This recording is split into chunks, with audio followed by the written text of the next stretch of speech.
Darkcast Network. Indie pods with a dark side. Warning. Today's episode discusses suicide, mental illness, and descriptions of crime scenes. Listener discretion is advised.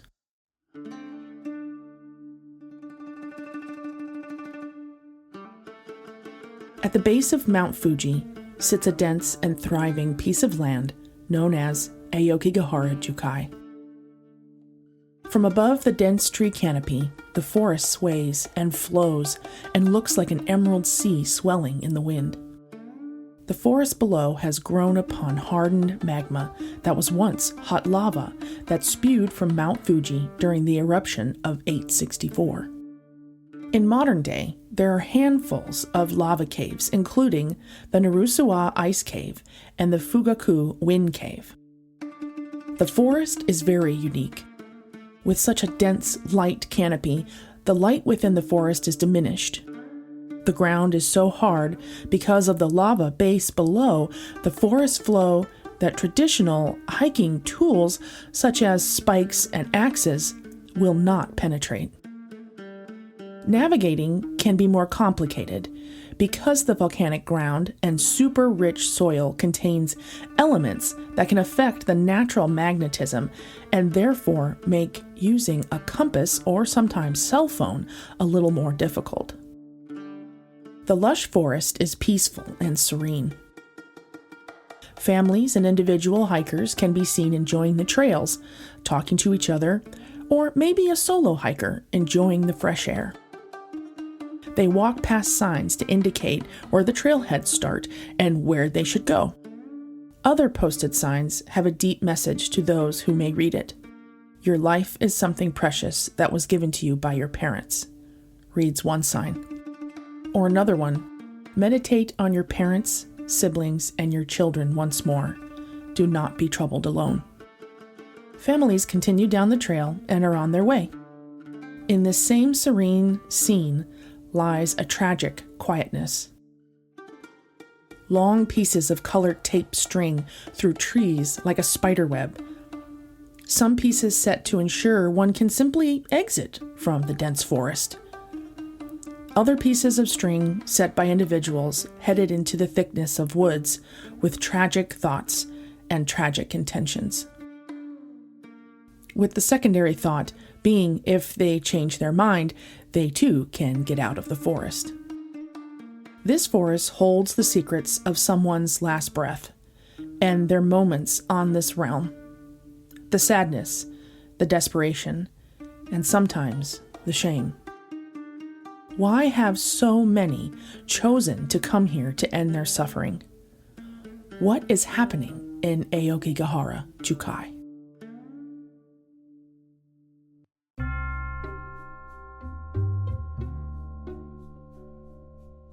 Before we get creeping along today, we have some more creeptastic announcements. Creepy Confidential is going to be a vendor and a guest speaker at GhouliCon 2024.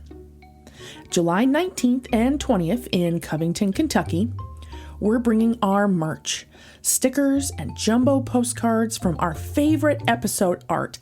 Plus, look for your favorite host, Ms. Creep, yours truly, at the coveted Content Creators Panel. Link for tickets in the episode details, as well as our website. We can't wait to bring the Creep Nation to GhouliCon 2024. Also, our guest for Creepy Confidential After Dark this month is none other than Bucky Cutright, author of Haunted Cemeteries of Ohio and the awesome tour guide extraordinaire of the Spirited Strolls of Columbus Ghost Tours. Join us here at Creepy Confidential June 28th at 8 p.m. Eastern for a creepy good time. Sup, creeps, and welcome to Creepy Confidential. Is Mothman really a supernatural force predicting impending doom? Did Apollo 11 really land on the moon in 1969? Did you find out if that was a cult that was living just 2 doors down that you waved to every single day when you got your mail? If these are the things you ponder when you should be sleeping, then I would like to welcome you to Creepy Confidential. I'm your host, Noelle, your resident weirdo Wisconsinite. I open case files on my favorite cryptids, cults, conspiracies, and other worldly creepy, with new cases, live broadcasts, and local lore. Some stories have been lost with time. Others are perhaps still happening today in your local communities, right up under your very creepy noses. So get ready, creeps. It's Creepy Confidential.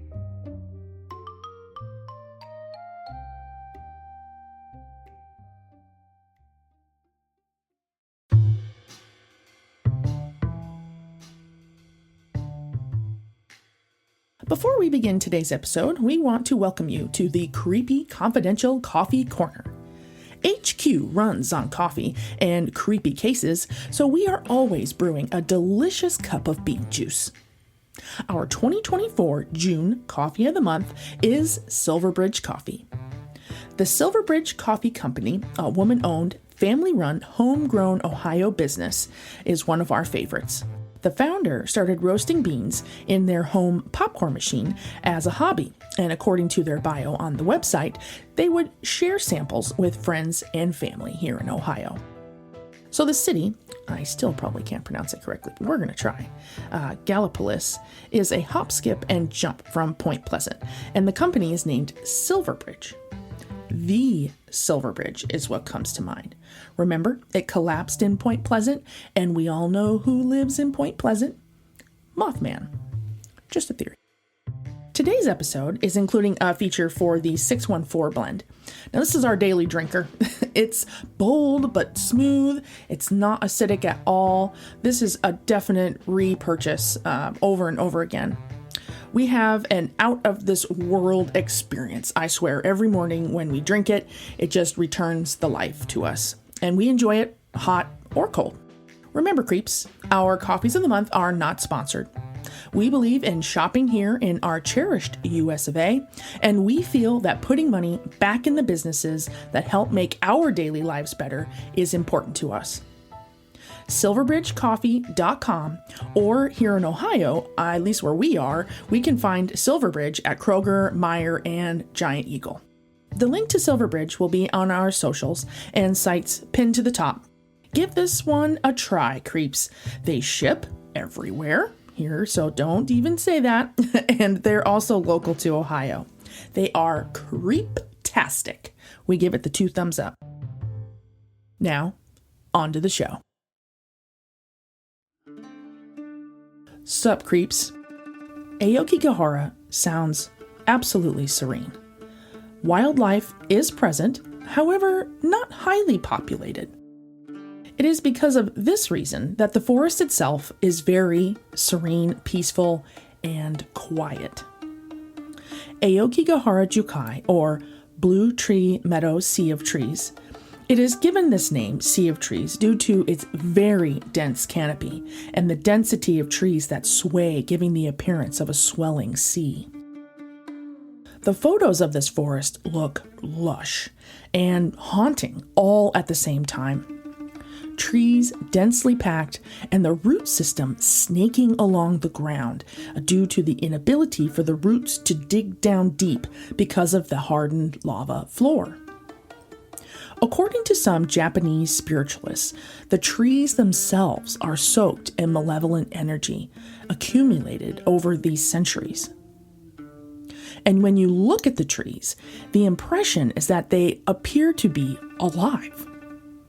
They have grown on an incredibly fertile landscape, and the roots themselves are all shapes and sizes resembling those tentacles that can give the visual impression that they can walk.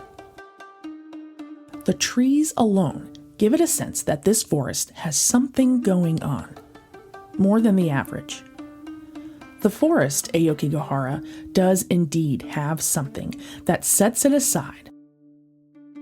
Sadly, it's a set of tragic statistics, stigma, and ancient folklore that surrounds it.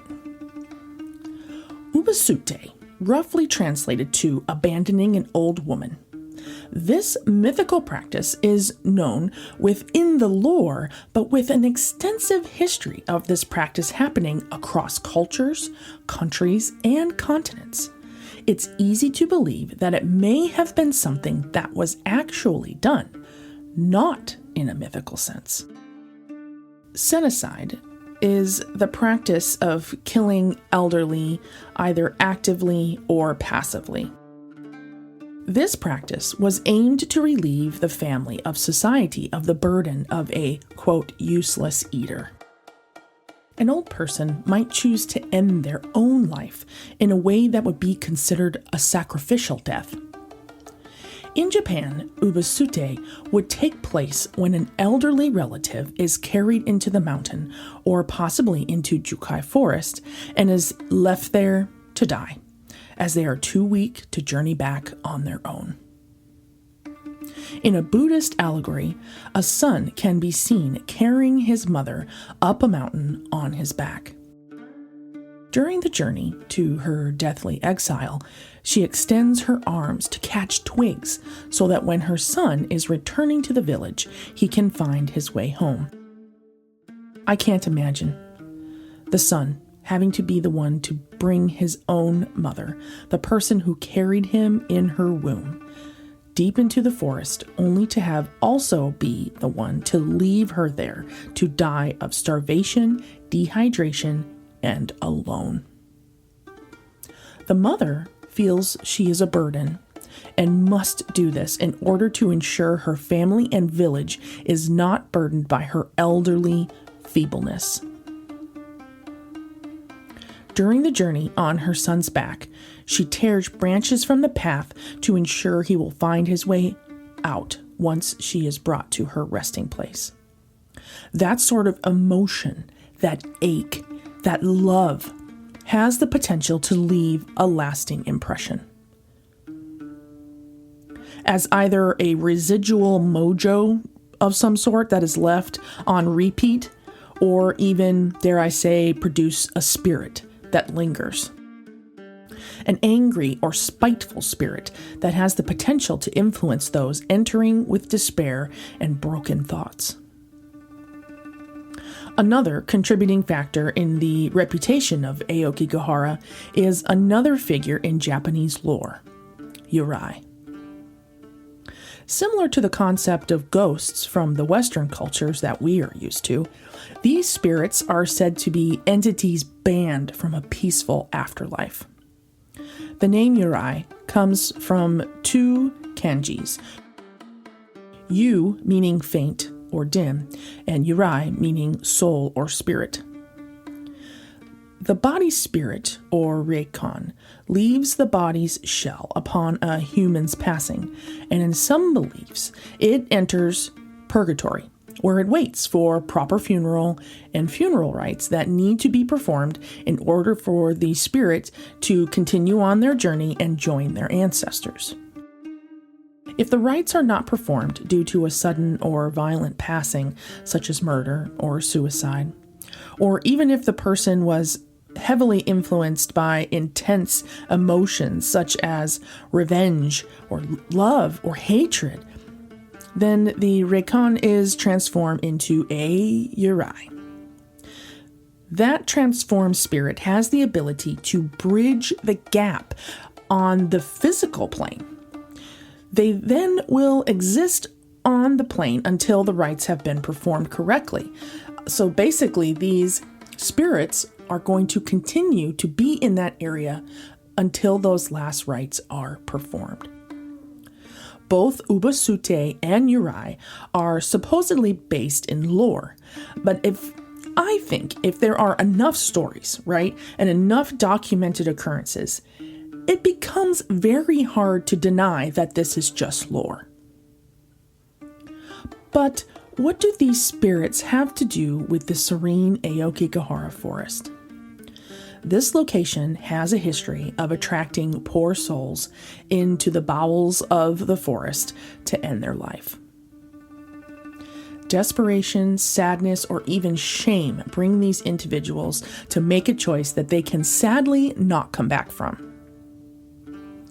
Aokigahara is statistically the location with the highest suicides in Japan. The statistics are so high, they feared that it was influencing some others to make the decision to come there, that they stopped publicizing statistics for just how many people they know are choosing to end their life in the forest. The governing bodies of this forest, they try to diminish those numbers by posting signs to remind people that their family loves them and that there is help nearby. They even have kind of forest people that work, they're almost like a forest ranger, but their version, and they will walk around and peruse the forest and go follow these trails. And because if they find somebody maybe in a tent and they can tell that the tent has been there, they're worried someone's going to make that decision. They're there to try and stop that and send them in the direction where they can get help. Sadly, a lot of times when they're out doing their kind of roving of the forest, they come across bodies that have been there for a substantial amount of time, simply because the forest is so dense. They cannot get in there to inspect constantly or see every little square inch. So a lot of times they end up discovering deceased individuals in various positions.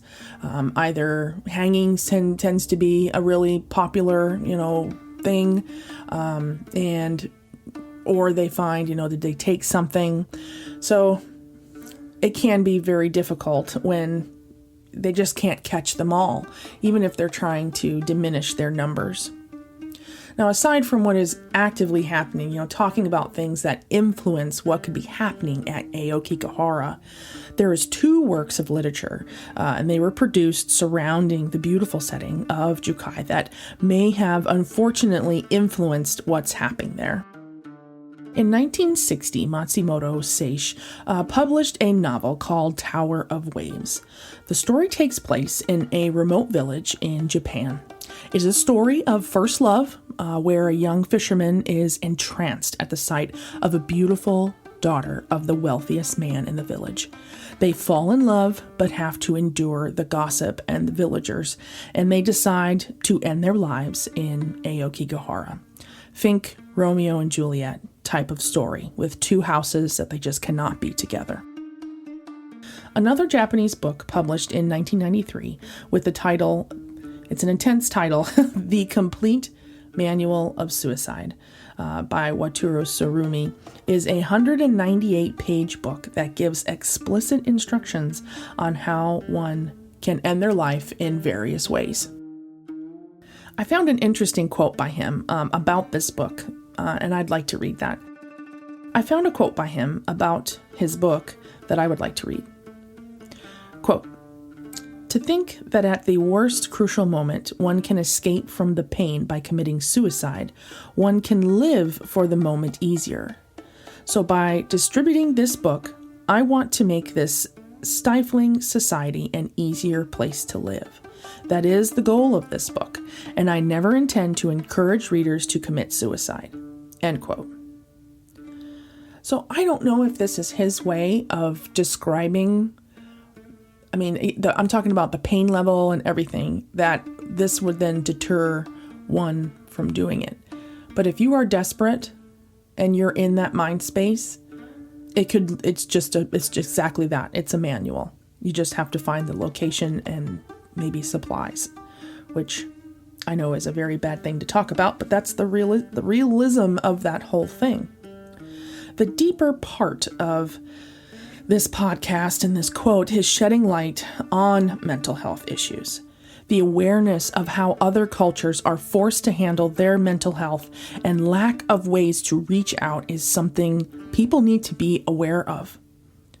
While I want to believe this forest is the cause through spirits and demons, sadly, it may be the pain that many are trying to endure that have lost hope. Before we leave you today, we want to tell you something very important. We're going to cut the music. No extra stuff going on in the background. If you or someone you know is struggling with a mental health crisis, please reach out for help. Personally, I would not be here if I hadn't reached out for help. We love every single one of our Creep Nation listeners, and we want to make sure you have a few numbers in your speed dial. If not for you, maybe for someone who needs it. The National Suicide Prevention Hotline is 1-800-273-8255. Or you can text HOME, HOME, to 741-741 to be contacted to a crisis counselor. Thank you, creeps. We'll see you next time here on Creepy Confidential.